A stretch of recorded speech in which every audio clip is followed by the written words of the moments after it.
Dans cette édition, nous découvrirons une jeune lycéenne auteure de plus de 10 œuvres littéraires. Au Rwanda, des psychothérapies de groupe aident les victimes de viol. Bonsoir, vous suivez le 19h sur RTI 2. Elle a 16 ans et est déjà auteure de 15 œuvres littéraires. 2 ont été publiées, qui est Esli, Florence et Simao. Et que renferment ces œuvres? Des réponses dans ce reportage de Georgette Ido et Joël Gossi. Dans son établissement à Abobo, Florence, en classe de première A, est une célébrité. À 16 ans seulement, elle est déjà l'auteure de 15 œuvres littéraires, dont 2 publiées, Sublime Destinée et Couleurs de vie. Des œuvres inspirées de faits de société. Mon inspiration, je le tire de ce que je vois et de ce qu'on me dit, de ce que j'entends et de ce que je vois. Je ne dirai pas de ce que je vis parce que c'est pas ma vie que je raconte dans mes livres. Sublime Destinée est sa première œuvre. Elle l'a écrite en 2018, elle n'avait que 13 ans. C'est un roman de 122 pages dans lequel Florence relate l'histoire de Reine Esther, une jeune fille dont la vie bascule après le décès de sa mère. C'est l'histoire d'une jeune fille qui a perdu sa maman à un très jeune âge et donc le père s'est remarié. Mais la belle-mère n'était pas d'accord à cohabiter avec sa belle-fille. Donc elle faisait tout pour monter le père contre la jeune fille. Le message que je désire faire passer, c'est que nous les jeunes, nous devons plutôt chercher à avoir une destinée sublime comme notre personnage. C'est-à-dire, il faut passer par tout ce qui est difficile parce que la facilité n'amène à rien si ce n'est qu'à la perdition. La même année, la jeune écrivaine remet le couvert avec Couleurs de vie, un roman de 66 pages dans lequel elle met en scène Sarah, une jeune orpheline victime de la maltraitance de la part de sa tante. Après la pluie vient le beau temps. Donc c'est ce que je veux exerguer dans cette œuvre littéraire-là. Il faut toujours s'attendre à un malheur parce que la vie comporte et elle compose des moments difficiles et des moments de joie. Donc on devrait s'attendre à tout cela pour pouvoir maintenir notre vie et toujours marcher dans la droiture, dans l'intégrité et l'humilité. Dans ses œuvres à tonalité pathétique, Florence exhorte les jeunes filles à croire en Dieu, mais aussi à faire face à leur destin. La jeunesse ivoirienne a besoin de lire, elle a besoin de s'introduire dans les livres. Parce que cette jeunesse-là, psychologiquement et moralement, elle n'est pas mature. Et elle pourra trouver sa maturité que dans les livres. Dans sa classe, elle fait partie des meilleurs élèves, selon ses professeurs. Le roman est un genre littéraire en prose qui permet. C'est une élève qui sait ce qu'elle veut dans la vie. Elle est battante, elle est studieuse et disciplinée. Voilà. Alors, ce qu'on peut retenir de ces œuvres, ce sont des œuvres de qualité qui abordent des sujets d'actualité. Sa cible reste les jeunes filles et les femmes. Je retiens que malgré les difficultés, il faut toujours garder la foi et croire en Dieu, même s'il y a trop de problèmes. Dans la vie, il faut toujours se battre. Il faut toujours être objectif et ne pas s'adonner à la facilité. Florence s'est fait guider dans sa rédaction de ses ouvrages par son directeur d'école. Il s'en réjouit. J'ai eu la chance de faire la préface de l'une de ces 2 œuvres. J'ai pu le dire, c'est un peu comme si elle promenait un miroir dans la société. Puisque tout ce qui est dit dans ces œuvres, c'est des choses que nous vivons au quotidien. Et ce qui m'a le plus marqué, c'est le côté spirituel. Et nous sommes allés jusqu'à dire que les œuvres de Mao sont des œuvres qui soignent et qui guérissent. Donc en un mot, Mao révèle un peu l'existence de Dieu, mais ce surtout dont Dieu est capable. Chez elle à domicile, la petite Florence est une fierté pour ses parents. Je ne m'attendais pas parce que je ne savais pas qu'elle écrivait. Il a fallu que sa petite sœur me dise que Esli, parce qu'à la maison on l'appelle Esli, Esli écrit. Et c'est comme ça que je l'appelle, je dis Esli,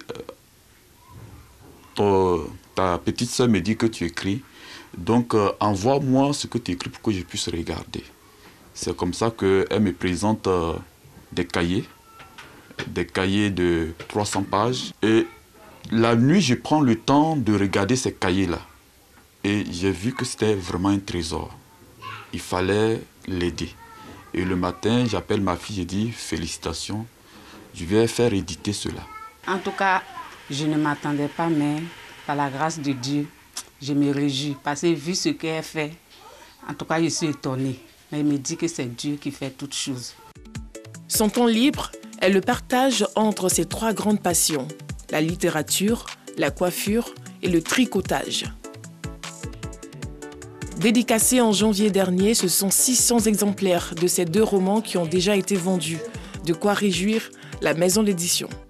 Il y a un comité restreint qui étudie le manuscrit pour voir s'il est publiable. Parce que, en fait, il ne suffit pas d'écrire pour être édité. Non, c'est pas du tout.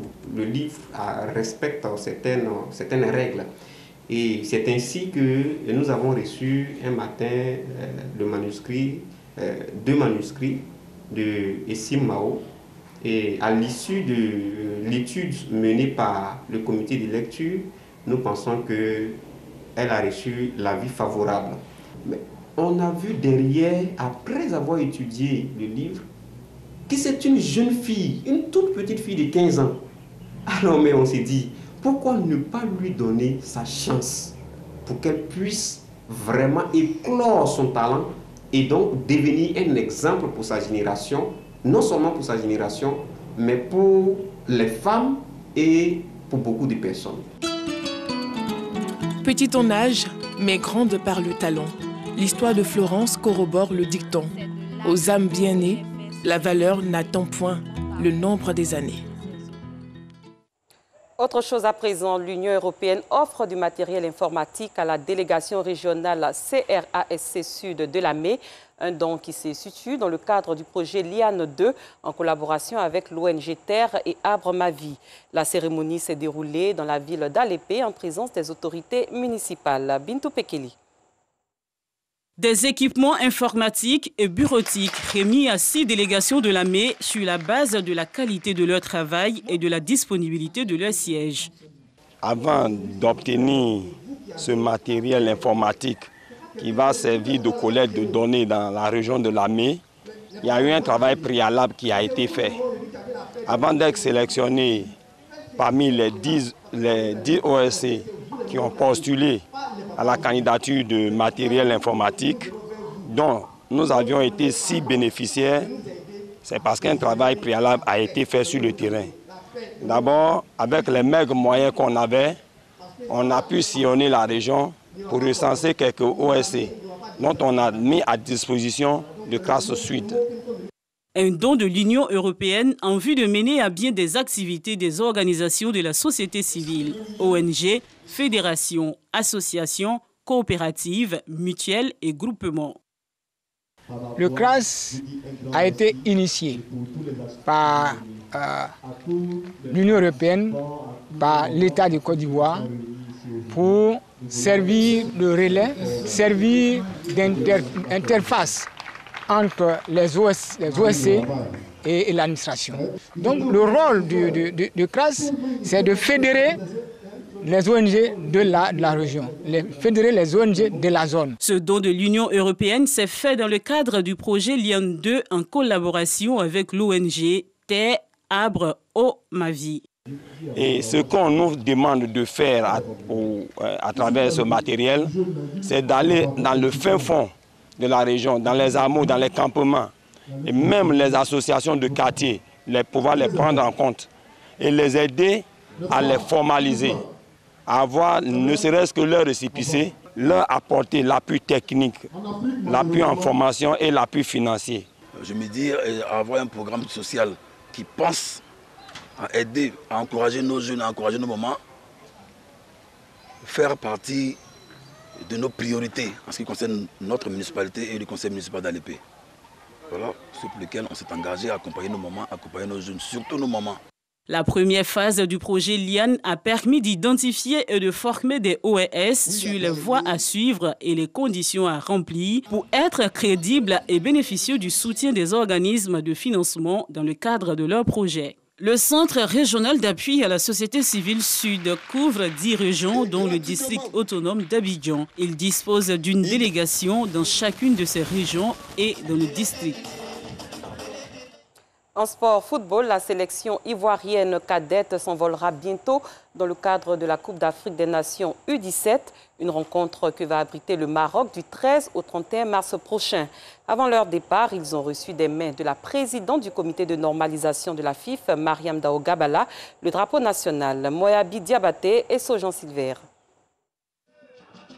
Avant leur départ pour la Coupe d'Afrique des Nations des moins de 17 ans au Maroc, les éléphantaux ont reçu le drapeau national ce lundi 1er mars 2021 des mains de la présidente du comité de normalisation de la FIF, Mariam Dao Gabala. En remettant ce drapeau symbolique aux éléphantaux, Mariam Dao Gabala a appelé les pachydermes à faire honneur au pays. Nous sommes conscients de notre tâche. Nous partons représenter tout un pays avec une population de plus de 23 millions d'habitants. Nous sommes conscients que toutes ces personnes-là comptent sur nous et nous, à notre place, on va faire de notre mieux, on va faire tout notre possible pour représenter la Côte d'Ivoire avec fierté. Nous reviendrons avec les trophées. Les éléphantaux et l'ensemble de l'encadrement technique ivoirien ont tour à tour reçu un lot d'équipements. Lassina Dao et ses joueurs s'envoleront pour le royaume chérifien ce jeudi 4 mars 2021. Ils sont logés dans le groupe A en compagnie du pays hôte, le Maroc, la Zambie et l'Ouganda. Vainqueur de l'UFOA B en janvier, le capitaine Doumbia Arafat et ses coéquipiers auront l'ambition de rééditer l'exploit 8 ans après le dernier sacre ivoirien dans la compétition, au même endroit. Hors de la Côte d'Ivoire, l'explosion d'une mine artisanale au passage d'une ambulance mardi dans le nord du Burkina Faso a fait 6 morts, dont une femme enceinte et une fillette, selon un nouveau bilan du gouvernement. Au Burkina Faso, les attaques avec des engins explosifs improvisés qui se multiplient depuis 2018 ont coûté la vie à près de 200 personnes civiles et militaires. Ousmane Sonko, chef de l'un des principaux partis d'opposition sénégalais, a été interpellé ce mercredi alors qu'il se rendait au tribunal de Dakar pour être jugé dans une affaire d'accusation de viol. Son déplacement avait donné lieu à des attroupements de partisans sur son passage, poussant les forces de l'ordre à intervenir. Le Conseil de sécurité de l'ONU tiendra demain une nouvelle réunion sur la situation humanitaire au Tigré en Éthiopie à l'initiative de l'Irlande. Des ONG avaient appelé début 2021 le Conseil de sécurité à tenir une séance publique suivie d'une résolution exigeant la fin de l'obstruction à l'aide et une enquête immédiate sur les crimes de guerre qui auraient Éthiopie. Depuis 2012, Emilie escapée du génocide au Rwanda, à des femmes victimes de viol durant le génocide. Les orphelins explique Nafta Aishi Kaye, secrétaire exécutif de l'association de survivants Ibuka. Nous y reviendrons dans nos prochaines éditions. Merci de l'avoir suivi. Très bonne soirée. À demain pour un autre journal.